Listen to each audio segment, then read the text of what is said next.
Himas Rehas ang nakatalang top 3 most wanted person sa kasong rape by sexual assault matapos itong mahuli sa ikinasang manhunt operation ng PNP sa Zamboanga, Sibugay. Mag-uulat dyan si Patrolwoman Gian Primitiva.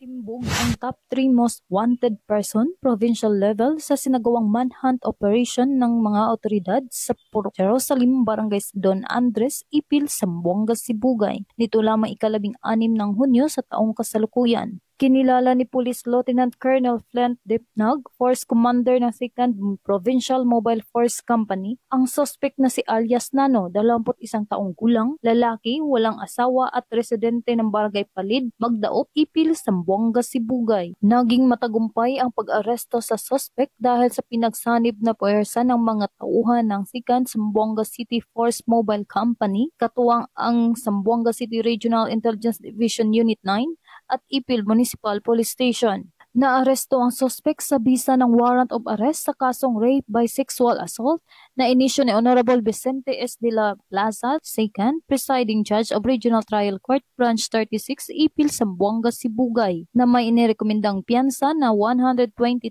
pesos sa bawat kaso. Sa kasulukuyan, ang suspect ay nasa kustodiya ng Ipil MPS pagkatapos mabasahan sa kanyang karapatan sa wikang kanyang naintindihan para sa tamang dokumentasyon at disposisyon. Ang pagkakaaresto sa suspect ay bunga ng matagumpay na kampanya ng pulisya sa pagtugis ng mga taong nagkakasala sa batas at patuloy na ginagampanan ang kanilang sinumpaang tungkulin para sa maayos at mapayapang pamayanan.